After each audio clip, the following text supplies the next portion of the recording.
This queue does not last long, although it's quite... Oh Jesus, it's all of this.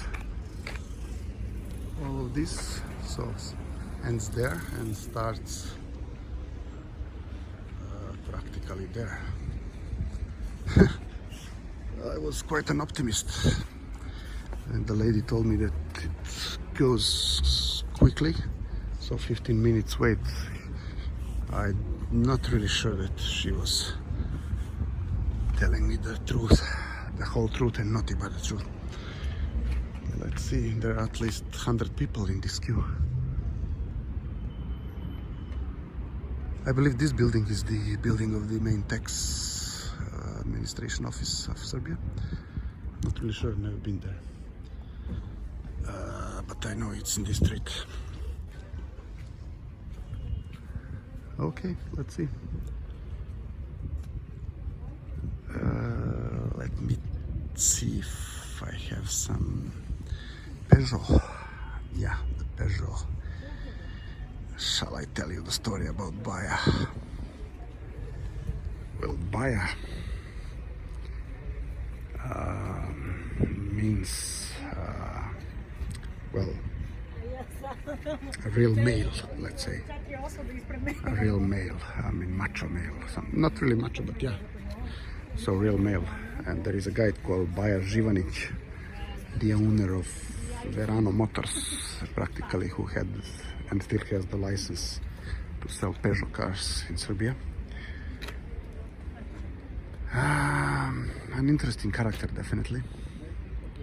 I mentioned him when talking about one building, practically the only building in Belgrade with heliodrome on it. However, this building has not been completed yet. The construction stopped in 2008-9 as a consequence of the world economic crisis. I believe it was Banca Intesa who was financing this, probably via project finance, and of course they have ceased of course, I'm not sure whether if it was also, but at that time Baja had several investments of quite a big size, and his company was really shaken. His Imperia was really shaken back then. At the end the company bankrupted, but I believe he managed to navigate through these waters, and he's still in possession of the license for Peugeot. And not only that, Robne Kuce Belgrade, he was practically one of the buyers of Robne Kuce Belgrade, the biggest ever retail chain in Serbia, with huge supermarket, practically department stores in every major city in Serbia and also in some other cities in ex-Yugoslavia. The Robne Kuce Belgrade, this is also an interesting story. So as I said, practically all major shopping in ex-Yugoslavia, at least with regards to Serbia, was done in Robne Kuce Belgrade. This was usually several stories buildings built for that purpose at the very central location of every major city. I remember visiting Prague once, and being into the so-called CUM, Central Universal Market. This is a kind of it was a 5-story or more actually building, practically with the ability there you go there and you shop everything you need for the house. For elementary supplies were usually in the base level, the ground level, and then all kinds of textile, clothing, shoes, even something white goods, technical appliances, music, everything literally.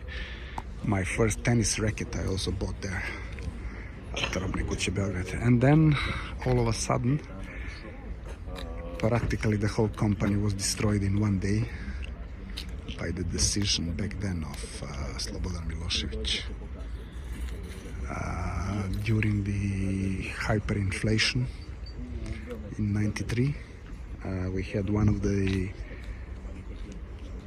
most terrible hyperinflations ever recorded worldwide, where the prices were changing literally during the day, even several times during the day. So he took a decision one day that Robne Kuce Belgrade shall not be changing prices of their goods despite the inflation. This was a kind of a political move in order to kind of satisfy the populace, the population. And of course, with the prices of inputs going up and their prices being practically fixed, it took less than a week to destroy such a company. Because literally, I mean, if you had some money in the morning, unless you have exchanged this money to some hard currency, back then most popular was the Deutsche Mark. By the afternoon you had the nada, literally nada. There was an interesting story, yeah, but okay. Rich people back then were the ones having bank checks. Because you write a check, and by the time this check is cleared by the trader, it is worth nothing, zero. So practically how we lived during this period was we were writing checks, paying whatever we wanted with checks. And especially if you do it on Friday, by Monday this check is real.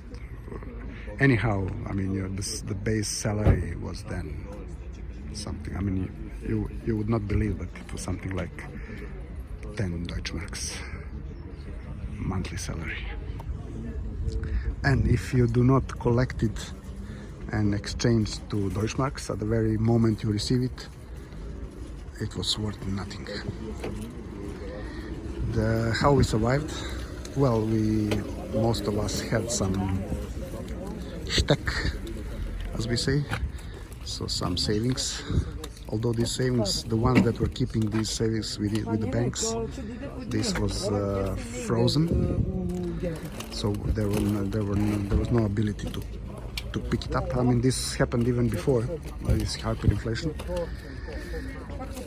So only the savings that we had in our socks or pillows or whatever, I mean, kept at home, this was the money that was worth something, and only that, and of course gold or whatever, so anything cashable.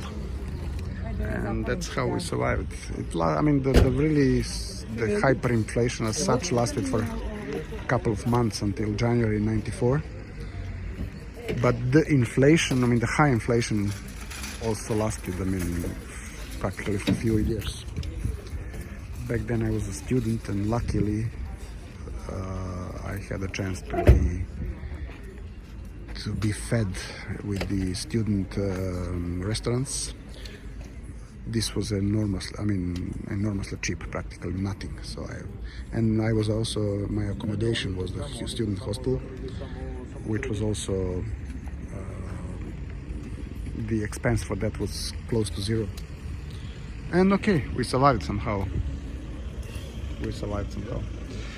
Okay, this was the story about Robne Kuce, about hyperinflation, about everything. Back then we were queuing to cash the checks, or I mean, we were queuing for everything essentially. I'm fed up of queuing, but okay, it happens again. Never mind. Bye for now, and talk to you soon.